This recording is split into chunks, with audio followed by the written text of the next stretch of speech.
You are now listening to 1-900 Old Ladies, The Lost Art of Making Lefse, written by L. Lee Starr, narrated by the author.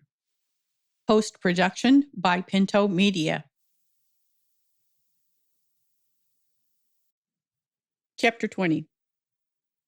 Marge's drive from Bismarck back to Himmel was a blur. She was engrossed in thought.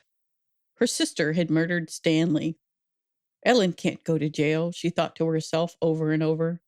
She wouldn't make it there. Stanley brought all this upon himself. And now, who was going to suffer? Ellen. Hadn't Ellen suffered enough already?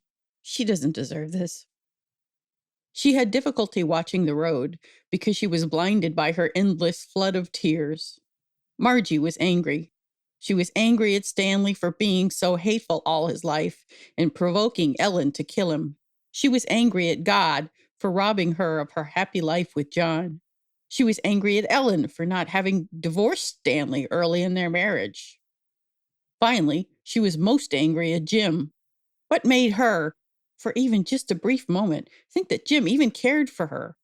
If he loved her, he would have done whatever she asked, whatever the cost. John would have done that for her, but John loved Marge. What made her think that Jim or any other man could ever love her the way John did? Oh my God, Margie hollered to herself, snorting back her snot-filled nose.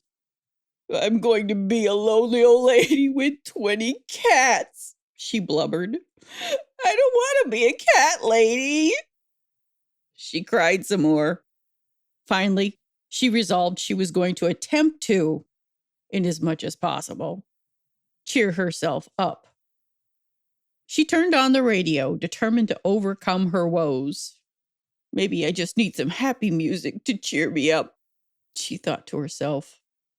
She tuned the radio to a bluegrass station, which played a lively, upbeat version of a newly released Alison Krauss song. Oh, good, she thought to herself.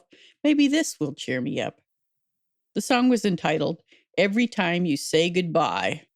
What the hell? Margie asked herself, as the singer sang cheerily about tears in her eyes.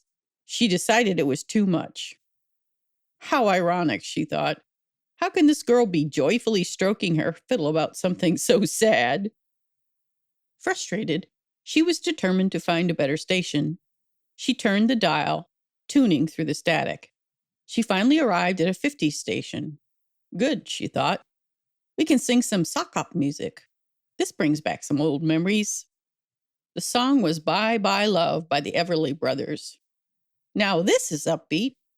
Don and Phil Everly strumming the guitars, singing in harmony.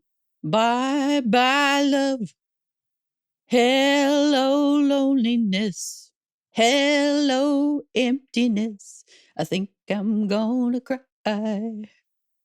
For Christ's sakes, Margie cried. Disgusted, she flipped off the radio. How can you sing such friggin' happy songs about being dumped? I'd rather listen to myself sit here and bawl. When she arrived back to town, it was 10 p.m. All the stores were closed, but the trading post was still open.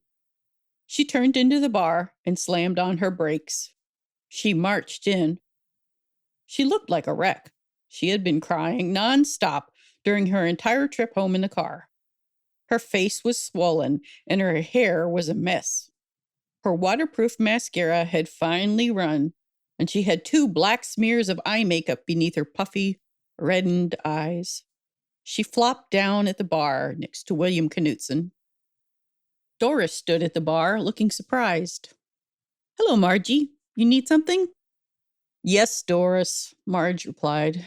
Give me a Jim Beam and keep it coming till the bottle's gone. Are you sure, Marge? Oh, Doris, I've never been so sure of anything in my life. William attempted to strike up a conversation with Marge. Hard day, eh, Marge? You can say that again, she responded. Doris, this one's on me, William stated. Doris nodded. Would you like to talk about it, Marge? William inquired. You know, I'm quite a good listener. No, thanks, William. I think I just want to sit here and wallow in my own self-pity. That seems like the fitting thing to do at the moment. Sure, Marge. Doris, just keep it coming. My treat, Marge. Thanks, William.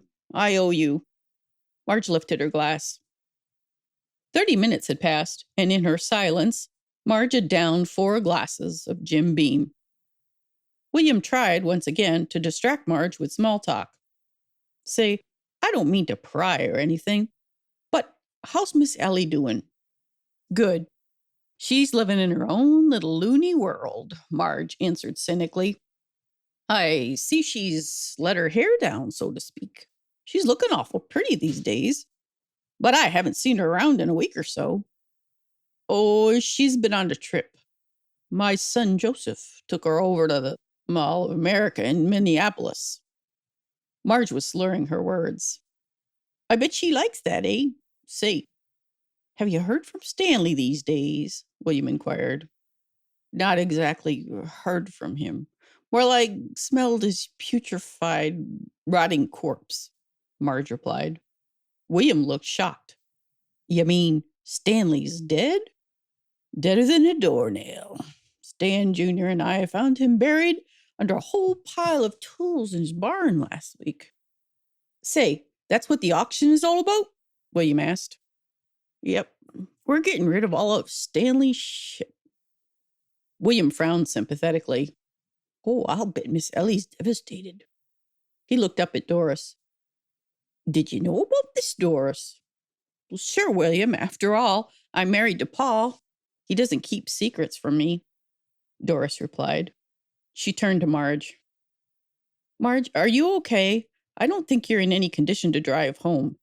You have had quite a few drinks there. Maybe you can get William to take you home.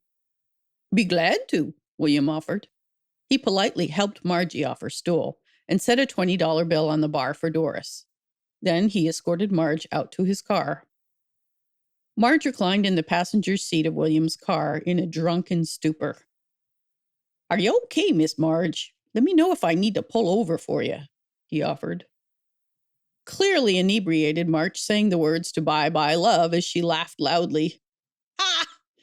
Isn't that hysterical, William? What, Miss Marge? Hello, loneliness. I think I'm going to die. And he's singing all happy and shit. Ha! Is a scream. Marge joked. Oh, Marge, you're going to have to sleep this one off. Don't worry, I'll get you home, he stated assuredly. When they arrived at Marge's farmhouse, William carried Marge to bed. He removed her shoes and tucked her under her blankets. Marge patted him on the head. You're such a sweet boy, William. You know what I think? She asked. What, Miss Marge? I think you should so totally pork my sister. She likes you, William. And you know, she's single now. Margie chortled and patted William's cheek adoringly. Aw, shucks, Marge. You get some rest now, eh? You got a big day ahead with the auction in the morning. Yeah, Margie stated mockingly. Big day, eh? Don't you know? Almost immediately, Margie drifted off to sleep, snoring loudly. William Knudsen quietly let himself out.